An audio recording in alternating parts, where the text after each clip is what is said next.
Hey, it's Ruby from CHUM 104.5, and I am here with Lilly Singh, although you don't need an introduction because you do everything. I might need an introduction, I don't know. Battle of the Generations, it's your new show, Tuesdays on CTV. So the different generations are facing off against each other, but one has been doing surprisingly better than the others. Yes, Gen Z currently, as How of dare right you. now, is crushing it. And here's the shocking part. Behind them, guess what generation? Gen X. I wasn't expecting that. No, I expected the millennials, I don't know, maybe Thank you. because I'm a narcissist and I am one. I'm a millennial too. Yeah. And it has pained me deeply as the host. Sometimes the millennials, in my opinion, get questions that are just so common knowledge for millennials wrong. It pains me deeply.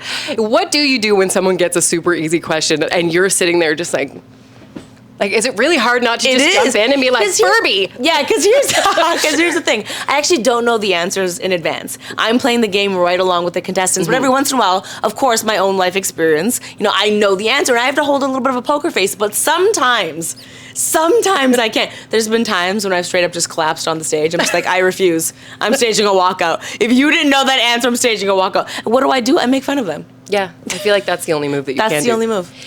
Where you are playing along with them, how do you think that you would fare on the show if you were a contestant? That's a great question. Some days I leave feeling quite confident. Other days I'm like, am I a millennial? There's a thing because everyone. Here's the thing. After every episode of the show, I get texts without fail that are from my friends that say, I could be on this show. And they all feel that way, but when you play along, you'll realize there's gonna be some questions that stump you, even in your own generation. So I'd say I don't know if I'd be the first to be eliminated, but I'm not sure if I would win the $25,000. Really? Okay. Myself, yeah. Even after hosting the show and learning all the things along the way? That's an unfair advantage. I have learned quite a bit being on the show. Okay, let's just say this. In preparation for the show, because it's a new format, I did do like a practice game where I actually played the game myself and I had my team members play with me. I don't want to say who won, but I won. Okay. So, Be honest, you picked the team members you knew you'd beat, right? Okay, that's neither here nor there. The point is that I won. Okay. And if you were to do themed trivia, so if you were to go, I don't want to brag, but I went to office trivia and I crushed it. Ooh. So if you were to do Very particular type of person, and I appreciate and respect that. if you were to do themed trivia, what would it be? What would you absolutely dominate? Ooh, there's a few things. A certain era of WWE wrestling. Okay, I this would is niche and I like it. I would nail that. I feel like if it's based on the show, I feel like I could be pretty good with Game of Thrones. Okay. Simpsons trivia, I feel like I could be pretty good at as well. Mm-hmm. Yeah. Although there are probably tons of people right now that are like, I don't know. Simpsons It trivia goes is intense. deep, though. It goes deep. I did once there's get a board game. 795 I thought I episodes. was so confident I got a board game once and no single answer. But if we stay because there's some that are in episode 9 of season 23 in the background, they get really intense. The Simpsons, but those are I think my strengths. Okay. Yeah. All right. I like that. You knew right away, which is good. Yeah. You mentioned that you make fun of the contestants sometimes if A they little don't bit, know the answers. and they make fun of me. Yeah, and you do like to take shots at the generations. Yeah. Have you ever had anyone who comes in and is like, I may be a boomer, but I don't need my glasses? Do they ever take any of it too seriously? Everyone's pretty chill. They're pretty fun. I mean, that's what the show's about. It's about poking fun at each other. So everyone's pretty chill. We've had some contestants that are very, very competitive, though, that really don't like losing, and it shows a little bit, but that just makes it more fun.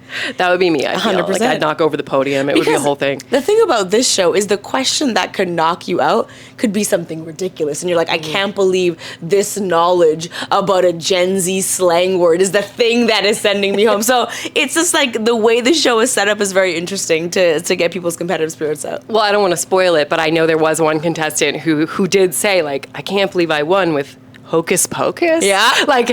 You'd A good way to win, though. You're a millennial. You Yeah. understand this. Yes. Hocus Pocus. Yeah. You've seen it. Of course. Thank you. It is I can't even trust someone. I can't even begin to have a conversation with someone that's never seen Hocus Pocus. I just did another interview today with a person who's never watched Hocus Pocus. And as an active choice. You put your microphone down and just I got left, out and of that's there? why I came here. Yeah. Okay, good. It was actually a prerequisite. That's why we're early. Thank Okay. you. We're early. It was a prerequisite, and I just feel like that's ridiculous. Yeah, actually, my partner hadn't really been into Hocus Pocus, and he didn't tell me until we were years in. then you broke up with him. Well, I looked Now at him you're and I single. thought we already have a baby. It's too late. So I don't know what to do with that. And your now, baby's you name know? is Zachary Binks. I get it. My And baby's you name is Zachary understand- Binks. And you understand that reference. Yeah, but and if you don't, you just think about your life choices. Yeah, he just complimented my yabos, and then we just moved on from there. Yep. Okay, so there's a lot of nostalgia on the show, including Hocus Pocus. Yep. And I know you were talking about like your first dance song, your first slow dance rather, and your first cell phone. Yeah. So if we were to go back and find like your Walkman or your Discman, what would be in it? What's going to be on it? Ooh. Okay, so my Discman, and I want to specifically mention that I splurged and got the anti-skip Discman. Was it the yellow one? So I could ride my bike while listening to my Discman. Because previously, if I went over just like crack of the sidewalk, the CD would skip. I got the anti-skip because I'm a baller. Rich. No, I saved up a lot of money for it. I think it was yellow, actually, now that you bring it up. Yep. In my Discman... Well, be honest. It's okay. This is going to be a callback. This is a safe This is space. going to be a callback, and this is going to beat your office nerdiness. I'm going to tell you that right now. There was CDs that the WWE would release with the entrance music of the wrestlers. It would be the entrance theme songs of the wrestlers, and I would listen to that and pretend to be those wrestlers. It was called WWE at the time, WWF Aggression. I was going to joke when I asked you this question. Yeah. If you were listening to just a CD of The Rock, like motivational quotes. And I was. And you were. I was. I was not that far off from Yes, it. that's what I would do. I would do it while riding my bike, and then also I would be in my parents' basement, blaring it on the speakers, and riding my scooter. I like that. And now I'm here. So you two kids can become whatever you want to become, no matter how weird you are right now. I don't know. I feel like that's a pretty motivational thing to listen to at a young age because you were hyping yourself up with entrance music. 100%. Please. We should all do that all the time The now. messages are there. The Rock is telling me, know your role. Yeah. I'd like to believe I do know my role. You know what I'm saying? I learned I like that to from a believe young you age. do smell what The Rock is cooking. I do. I do smell what The Rock is cooking. I do know my role, and I know when to shut my mouth. I feel like these are all valuable lessons. Well, you've done everything, like I said. In your documentary, one of the things that you said was you make a skill of pretending to know things. Has that come in handy for hosting a trivia game show? Absolutely. I haven't known 6 of the things you've mentioned in this interview, so absolutely. Going for it. Good. Sometimes, because every once in a while I'll ask a millennial question, and all the contestants are like, this is so easy, and I'm like, totally. I have no idea. Yeah. That's why I'm the host, not the contestant. Well, you say that, but then you also posted a video of you just absolutely butchering a slew of names. So I wanted to ask you, how is that going? I appreciated you posting it, though, because as a fellow host of things, Yes. it's the Speaking worst. is hard. It's the worst. People don't understand that speaking is hard. When I do the show, I read about 1,000 questions a day, and they all have complicated names and they're multiple choice. So by the end of a taping day, A and D look the same to me. I'm like A, B, C, A. And I can't even hear that I'm saying it wrong. I mispronounce names all the time. There's certain words I just can't say. Film is one of them. I say film. I always ask them, can you put the word movie? They go, no, for legal reasons, we have to put film. So I'm saying film now, not film. It's a whole thing. They have this word that they invented that they put in questions, titular. I'm like, don't make up words. I've never heard this word in my life. There's a whole bunch of words and names that, Jake Gyllenhaal, not Gyllenhaal, news to me. You just hadn't heard the name Jake No, I know the Gyllenhaal? name. I get G's and J's confused. Just the thing. Seeing it in writing, it's different. I guess. Let me tell you about another thing. Can I tell you about another thing? You'll appreciate this as a host. There's things here and there where you're like, you would never imagine that's the hard part of hosting the show. So if I'm looking at the contestant's over here. I'm like, hello, contestant. Here's your question. Yada, yada, yada. Let's find out the answer. The screen is here. I gotta go like that. Now do that 2,000 times in a day. And my neck, I have a sports-related injury. I have a work-related injury. My neck has a kink in it just from doing this over and over again. So the contestants are winning a ton of money, and so is your massage therapist. 100%. Spoken like a true millennial. Just getting pumped on old, this. and my neck is creeping into the Gen X territory. All right, now just one sort of non-battle of the generations related question, Okay. and it's that you do all these things, you host the show, you do all the things. If you had one day off, which it sounds like you don't take, but if you had one day off in Toronto to just do whatever you wanted, where would you go? What would you do? Ooh, in Toronto? Okay.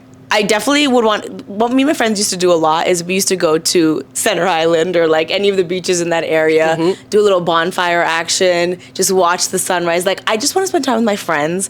I want to eat good food because I won't lie, and I don't know who's going to watch this and who's going to be mad at this. I live in LA. Come at me.